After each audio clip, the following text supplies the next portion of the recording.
The Sphinx Without A Secret by Oscar Wilde.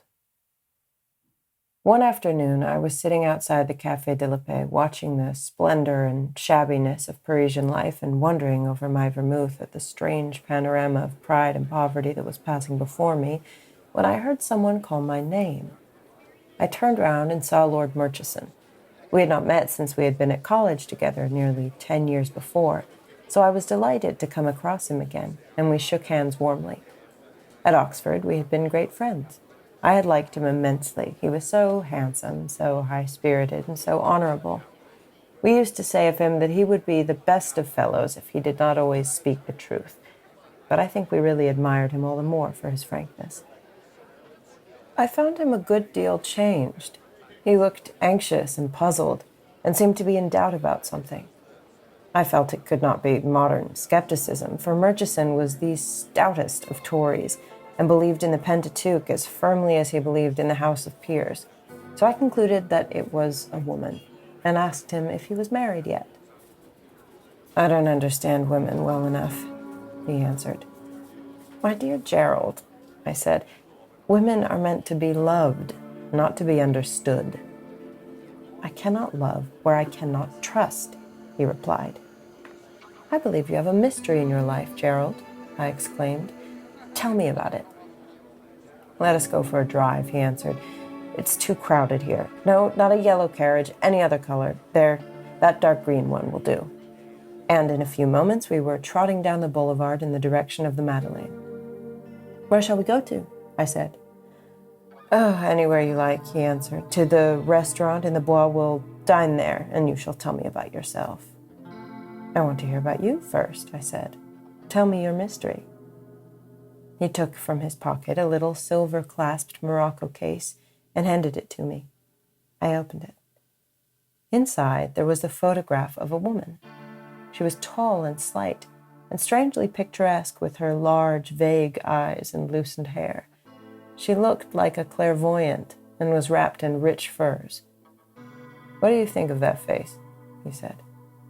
"Is it truthful?" I examined it carefully. It seemed to me the face of someone who had a secret, but whether that secret was good or evil I could not say. Its beauty was a beauty molded out of many mysteries, the beauty, in fact, which is psychological, not plastic, and the faint smile that just played across the lips was far too subtle to be really sweet. "Well?" he cried impatiently. "What do you say?" "She is the Gioconda in sables," I answered. "Let me know all about her." "Not now," he said, "after dinner," and began to talk of other things. When the waiter brought us our coffee and cigarettes, I reminded Gerald of his promise. He rose from his seat, walked 2 or 3 times up and down the room, and, sinking into an armchair, told me the following story. "One evening," he said, "I was walking down Bond Street about 5 o'clock. There was a terrific crush of carriages, and the traffic was almost stopped. Close to the pavement was standing a little yellow brougham, which for some reason or other attracted my attention. As I passed by, there looked out from it the face I showed you this afternoon. It fascinated me immediately.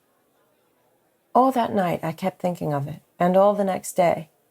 I wandered up and down that wretched row, peering into every carriage and waiting for the yellow brougham, but I could not find ma belle inconnue, and at last I began to think she was merely a dream. About a week afterwards, I was dining with the Madame de Rastel. Dinner was for 8 o'clock, but at 8:30 we were still waiting in the drawing-room. Finally, the servant threw open the door and announced Lady Alroy. It was the woman I had been looking for. She came in very slowly, looking like a moonbeam in gray lace, and, to my intense delight, I was asked to take her in to dinner. After we had sat down, I remarked quite innocently, "I think I caught sight of you in Bond Street some time ago, Lady Alroy." She grew very pale and said to me in a low voice, "Pray do not talk so loud, you may be overheard."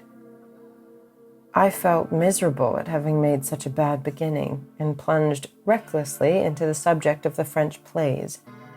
She spoke very little, always in the same low musical voice, and seemed as if she was afraid of someone listening.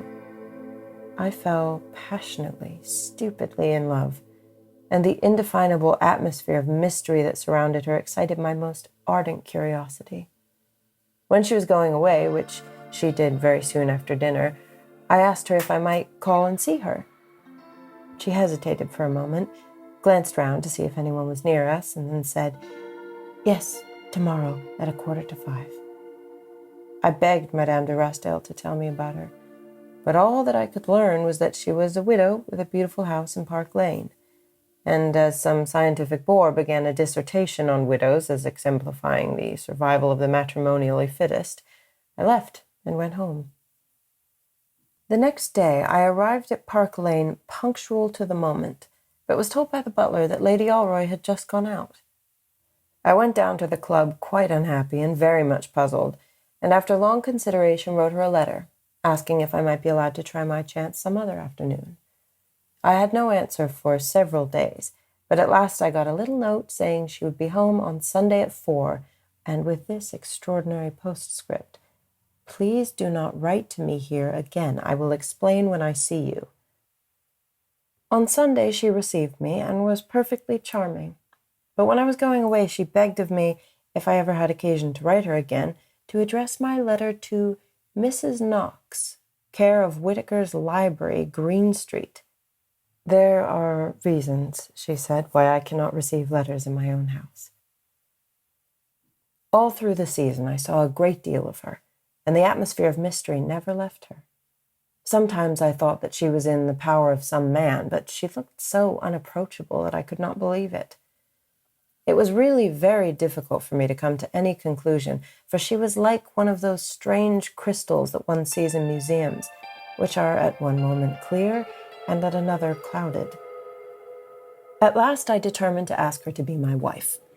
I was sick and tired of the incessant secrecy that she imposed on all my visits and on the few letters I sent her. I wrote to her at the library to ask her if she could see me the following Monday at 6. She answered yes, and I was in the seventh heaven of delight. I was infatuated with her, in spite of the mystery, I thought then.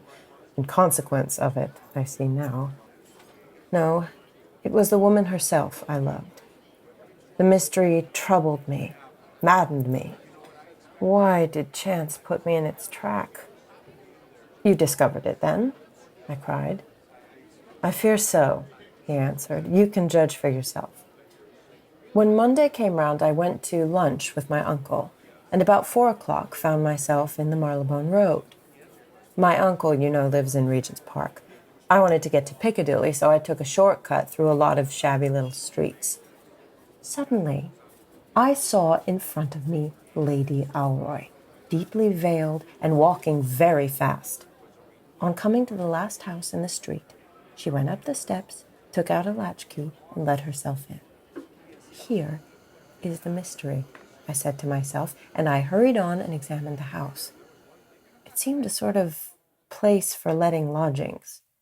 On the doorstep lay her handkerchief, which she had dropped. I picked it up and put it in my pocket. Then I began to consider what I should do. I came to the conclusion that I had no right to spy on her, and I drove down to the club. At 6, I called to see her. She was lying on a sofa in a tea gown of silver tissue looped up by some strange moonstones that she always wore. She was looking quite lovely. "I'm so glad to see you," she said. "I've not been out all day." I stared at her in amazement, and, pulling the handkerchief out of my pocket, handed it to her. "You dropped this in Cumnor Street this afternoon, Lady Alroy," I said very calmly. She looked at me in terror, but made no attempt to take the handkerchief. "What were you doing there?" I asked. "What right have you to question me?" she answered. "The right of a man who loves you," I replied. "I came here to ask you to be my wife." She hid her face in her hands and burst into floods of tears. "You must tell me," I continued. She stood up and, looking me straight in the face, said, "Lord Murchison, there is nothing to tell you." "You went to meet someone," I cried. "This is your mystery." She grew dreadfully white and said, "I went to meet No one. Can't you tell the truth? I exclaimed. I have told it, she replied. I was mad, frantic. I don't know what I said, but I said terrible things to her. Finally, I rushed out of the house. She wrote me a letter the next day. I sent it back unopened and started for Norway with Alan Colville. After a month, I came back, and the first thing I saw in the Morning Post was the death of Lady Alroy. She'd caught a chill at the opera and had died in 5 days of congestion of the lungs. I shut myself up and saw no one. I had loved her so much. I had loved her so madly. Good God, how I had loved that woman. You went to the street? To the house in it? I said. Yes, he answered. One day I went to Cumnor Street. I could not help it. I was tortured with doubt. I knocked at the door, and a respectable-looking woman opened it to me. I asked her if she had any rooms to let. Well, sir, she replied, the drawing rooms are supposed to be on let, but I have not seen the lady for 3 months, and as rent is owing on them, you can have them. Is this the lady? I said, showing the photograph. That's her, sure enough, she exclaimed. And when is she coming back, sir? The lady is dead, I replied. Oh, sir, I hope not, said the woman. She was my best lodger. She paid me 3 guineas a week merely to sit in my drawing rooms now and then. She met someone here? I said. But the woman assured me that it was not so, that she always came alone and saw no one. What on earth did she do here? I cried. She simply sat in the drawing room, sir, reading books and sometimes had tea, the woman answered. I did not know what to say, so I gave her a sovereign and went away. Now, what do you think it all meant? You don't believe the woman was telling the truth. I do. Then why did Lady Alroy go there? My dear Gerald, I answered, Lady Alroy was simply a woman with a mania for mystery. She took these rooms for the pleasure of going there with her veil down and imagining she was a heroine. She had a passion for secrecy, but she herself was merely a sphinx without a secret. Do you really think so? I am sure of it, I replied. He took out the morocco case, opened it, and looked at the photograph. I wonder, he said at last.